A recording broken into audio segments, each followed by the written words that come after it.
we're having this whole conversation of how informed, the youth is. But is the youth more informed, or if I can say more influenced?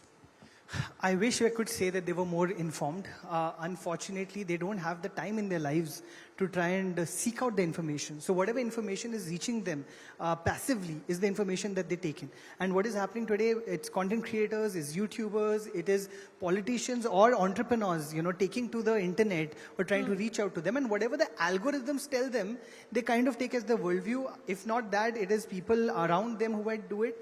And they don't have the time to be informed, Preeti, unfortunately. And again, the crux of the issue, unfortunately, is the lives of young people in our country are very hard, Right. And एक ज़माने में क्या होता था ना, लोग क्या कहेंगे was a big deal. Right. Then over the last 5 years, we started seeing that because of a new generation of young people that has grown up on the internet, they have identities that their parents don't allow them to have. And then it became parents क्या कहेंगे. Today, when we are talking to young people, they are actually comparing themselves with themselves they were yesterday. So it's now become ki main kya, what is the younger me looking at me and saying today? The internet has given so many comparison points to them. When they are on the internet today, they're looking at 3 million, 30 million people who are doing better than them. The distance between what your life could be and is very, very obvious today than it was when I was growing up. 20 years ago, I did not know what kind of a life I can have which will make my life better. Today I know. And when I don't see that happening around me, when I don't see, politicians in my state or my, city actually doing something to make, as he said, ventilation, making small incremental changes in the lives around me, then I'm just I'm disinterested in the process. Disinterested and maybe influenced a little more than being informed. Chaitanya, Correct.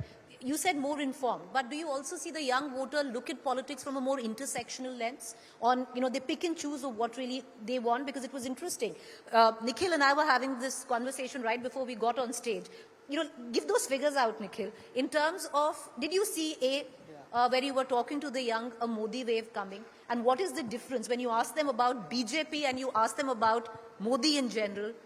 What is the answer that you get? We did in 2019, we did an exit poll with Indian Express. There were 2-3 factors that came out. 86% of the country said that they, care about PM Modi and they see him. 86%. This is 2019. This is 2019. Right. That they look at him positively, and if they did vote, which is not to say that they are voting, if they did vote, they would vote for him.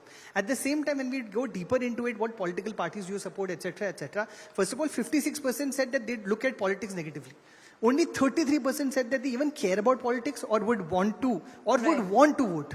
And out of that, if you go even deeper, only 40% are saying that I actually like BJP. And most people are saying that, we don't like the polarization in the country. That's a mind-boggling figure, because 40% said they like BJP, but 86% said that they like Modi. Which it is about the brand today. It is about the individual. Then it is about, politics. But somewhere down the line, even in politics, it explains why you have a state versus a center election. Absolutely. On why possibly you see other parties winning in the state, but when it comes down to the center, it's Modi. Chaitanya, you want to comment on that?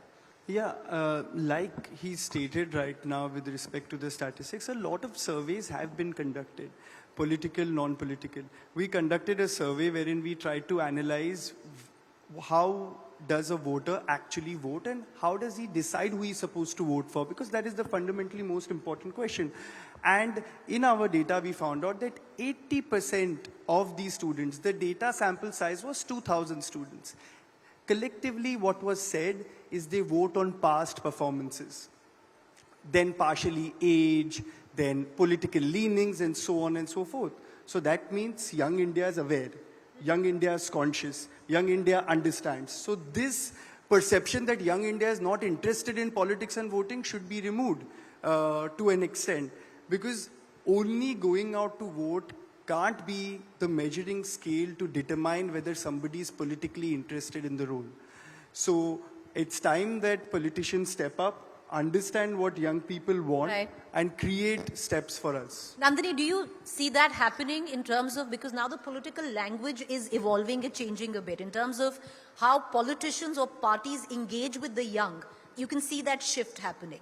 At one level, if you see a Rahul Gandhi go out and try and make connect on the ground level and maybe sit in DU, though DU elections, the NSUI didn't do well. But on the other hand, let's look at the BJP. Of late, there's a thrust on communicating with young India through maybe the language of very popular YouTubers, where the ideology might swing one way, but very, very popular YouTubers. Do you see that connect happening?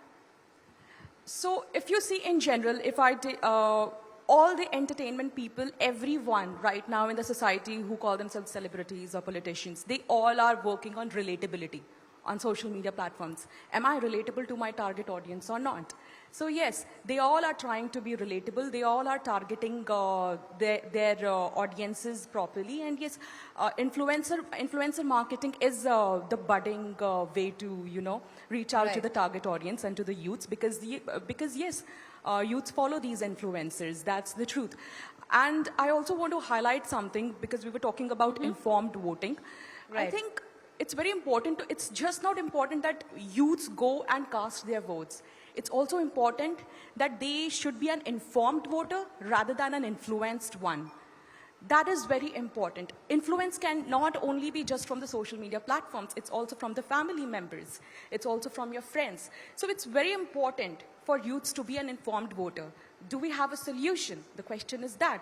Yes, we have the solution, and that is myneta.info.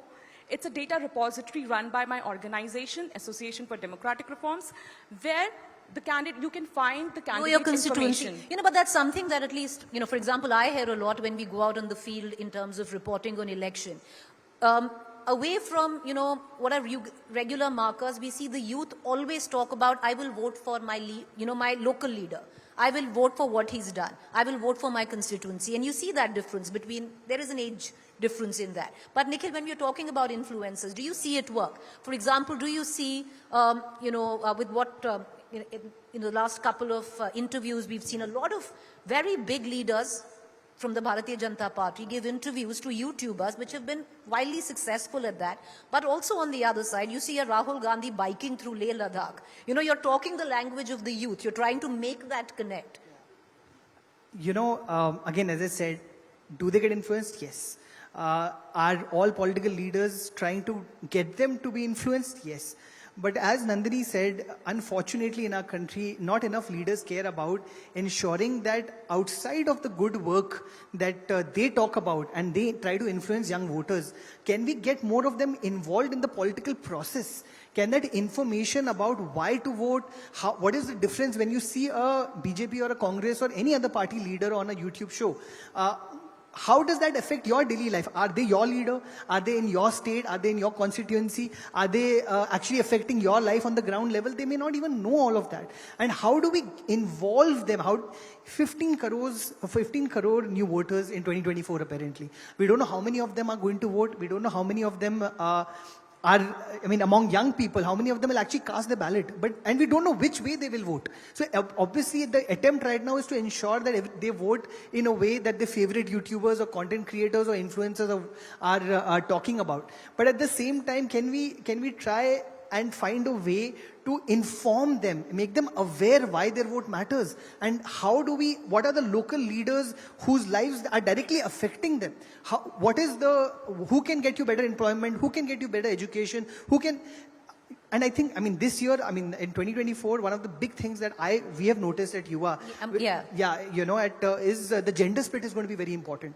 The gender split is going to be very important among younger voters. We have constantly started seeing that men and male voters are going towards slightly more conservative politics, whereas female voters are going through, slightly more progressive politics.